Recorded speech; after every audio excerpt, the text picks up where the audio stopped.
Ask yourself this question: is your happiness conditional? Of course, now there's probably a reason for you to be happy, a stimulus, an experience that you're having, people that you get to spend time with, an achievement you've worked towards, the rush, the thrill of doing something or someone new.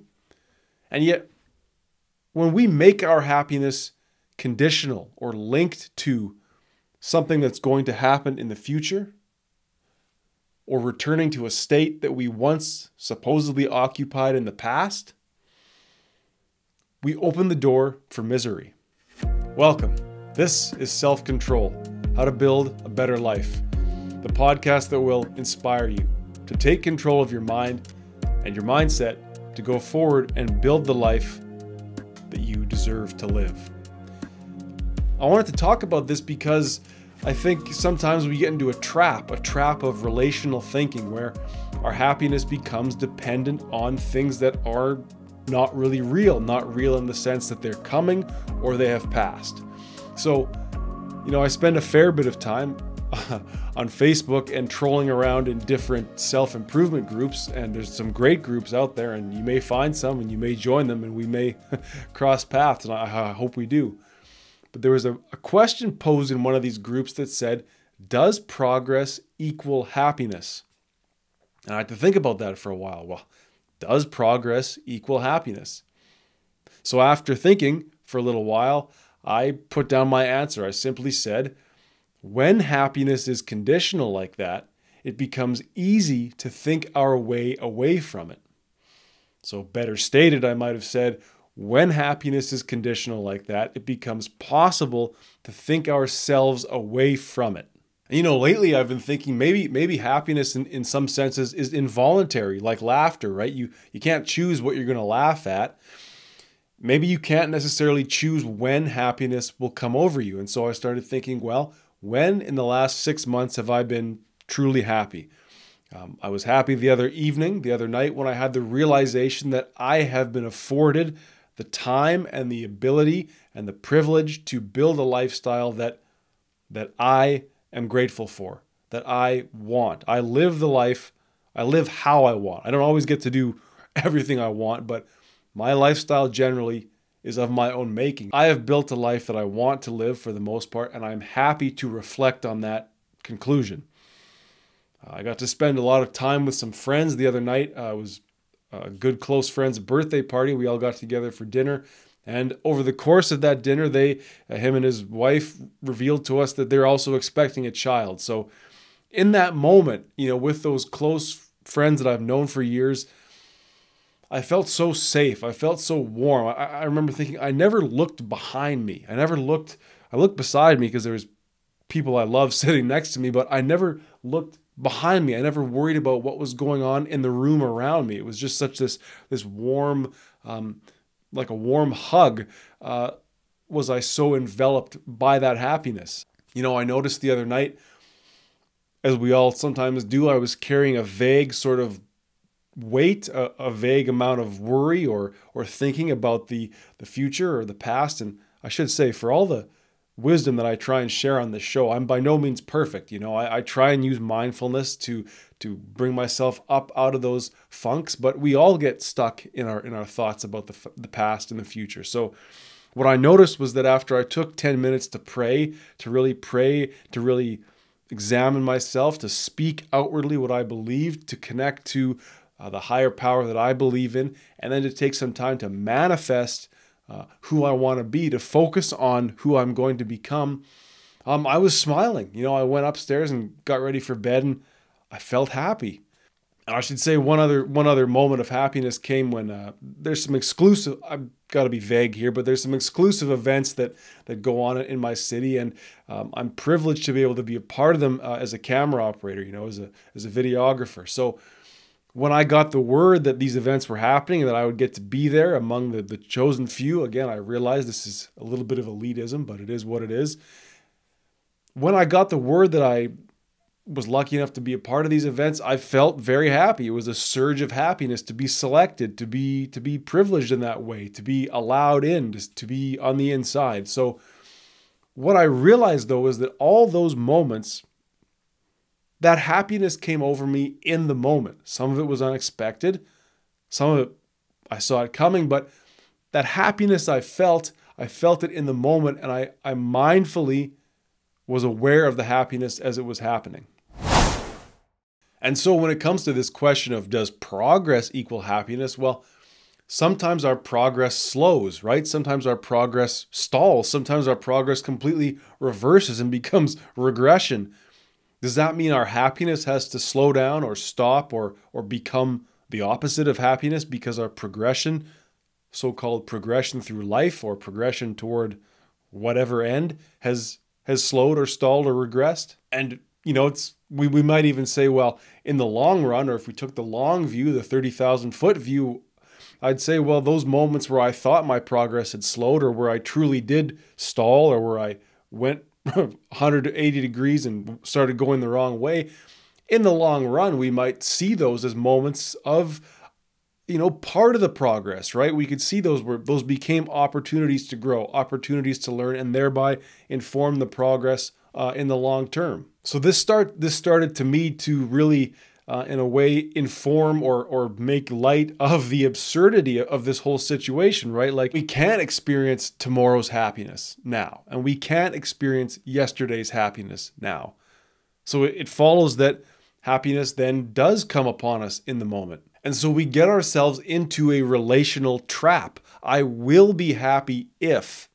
I was happy when. And again, what is progress anyway? It's like, I don't feel like I'm progressing through life right now, let's say, but I may zoom out and say, wow, I was really working hard on something that was challenging in that moment. I was working on myself. I was progressing, and I refused to be happy. Well, isn't that a problem then? So ask yourself this question then. Are you thinking yourself away from happiness, your happiness, because you've made it conditional on something else? Is there a certain amount of income that you need to see that you think will make you happy? Is there a certain status you need to achieve, right? Do you need to become a manager? Do you need to become a shareholder? Do you need to become a boss of some kind or another? Do you need to become the best in the business? Do you need to become recognized by a certain amount of people? Do you need to have 1 million followers on Instagram or TikTok or Twitter to be happy? Do you need to have that house, have that car, have that degree, have that acceptance by your family, your friends, your peers? Is that what your happiness is waiting on? So ask yourself, is my happiness conditional, and am I therefore delaying it or thinking myself away from it because I'm telling myself I'm not in this state, I'm not in this place, I don't have these achievements, these accumulations yet? And then consider when you were happy, the moments where you truly were happy, had you not simply just surrendered to the goodness that had come upon you in that moment, on that day? But let's not go too far down that road either. It's not wrong to believe that you will achieve happiness when you get that car, move out of your apartment into the house that you own, find someone who will love you.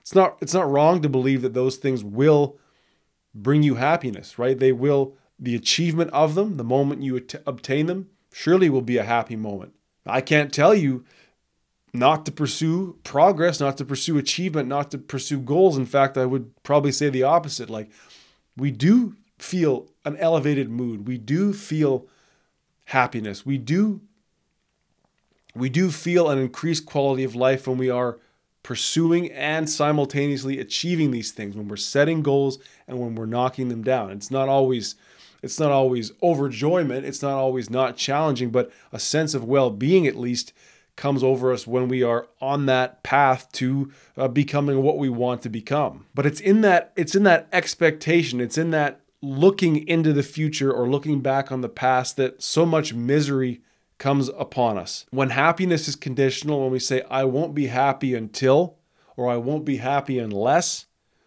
the potential to lose that happiness grows. The potential that happiness is now harder to come by, or that we may even be less accepting of happiness in other instances, becomes apparent, we've now opened that door for ourselves. When the new car maybe isn't all it's cracked up to be, or you crack it up, when it needs work, when it needs maintenance, repairs, when it turns out that maybe it guzzles gas a little more than you realize, and now you're spending a lot more on it. Same for that new house, right? You buy that house. Oh, I'm so happy to be out of that apartment, away from that landlord, in my own place. Well, don't forget that landlord, he put a new roof on that place that you used to live in. Furnace, hot water tank, floors, windows, doors, you name it. Anything in a house is impermanent. And now you're finding out that you have, I'm sure you knew this, but if you've made your happiness conditional on a thing, realize that all things are fleeting, all things are impermanent, and thus your happiness will be too. And if you are going to make your happiness conditional on a new house, you might have a tough time watching all the money go out the door to maintain that house. These objects that we covet for our happiness, whether it's a home, a car, or even a partner, a relationship, they require maintenance and commitment in the long term. And of course, over the long term, those things are sources of joy. Coveting and achieving that moment, that's a happy moment. But also having the thing, using the thing, that then becomes a long-term source of joy. Well, I'm not saying that you can't be happy with material things. That's ridiculous. Of course, we remember the great rapper Jellystone, who said, "Money can't buy happiness, but I'm not pissed, so I can buy what I want anytime that I want." Those things that we yearn for and achieve become the sources of our happiness in many cases. That shouldn't be the sole source of happiness, as I'm about to unveil, but sure, a late night drive in a thunderstorm, that's a happy moment. A clean, well-organized home, coming home to that, that's a happy moment. That clean, well-organized home that is now a space to raise a family with someone who is also committed to you, boy, that's something like a blissfully happy moment. And so if you're finding that happiness is elusive for you, or you can't seem to find it, period, realize that it's fleeting. You know, like those moments I was talking about. That dinner with friends only lasted a few hours, and the next day I was on to something else. Those moments that those events that I was privileged enough to work, they happened. Now they're over, and I'm on to a new phase of life. That happiness that I got from praying. I went to sleep, I woke up. Of course, I still feel good, but that elation has died down, and hopefully I'll be lucky enough to stoke it back up tonight. Those moments, those happy moments, teach us that happiness itself, it is fleeting. And so when it comes upon us, we have to realize that we need to consciously, in the moment, embrace it. At least that's what I'm trying to work on. We got to remember to cultivate it, to maintain it, and to accept that it will come and go. It's our potential for happiness. It's our willingness to let that happiness be now, and to accept that it will maybe not be so much tomorrow or the next week or the next month. It's our openness to happiness, our potential for happiness, that I'm not going to say defines us, but is what makes us happy. And so when we link that happiness to something that itself is inconsistent or not even real as it existed in the past and in the future, when we link our happiness to those things that are unreal or difficult or challenging to maintain, or when we make it conditional on a fixed point or an object or a place we need to get to, you know, how often is that place we need to get to or that thing we need to achieve, how often is it exactly like we think it's going to be? How often does it not itself bring a new set of problems and challenges? So why complicate your happiness then? Of course, progress. Of course, covet things. Of course, shoot for the moon. Achieve those things. Treat yourself with material goods if you have the means. But when we link our happiness to something inconsistent, to something material, to something fixed, to something unreal and not here with us now, it becomes even harder to grasp, like a rare bird that sees us coming. So I'll leave it there for now. Thank you for listening. Thank you for watching. Please get in touch. I'll leave a link to my Facebook profile in the show notes. Would love to hear about your thoughts on happiness. Is your happiness conditional? You know, and if it is, what are those conditions? And ask yourself too, and let me know.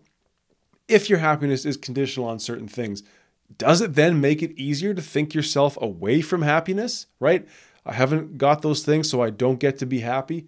And I've now closed myself off to happiness in the moment. I was there. I think I'll be there again, but it's these realizations that I'm having and trying to share that are opening my worldview to the way in which we trap ourselves with our thoughts.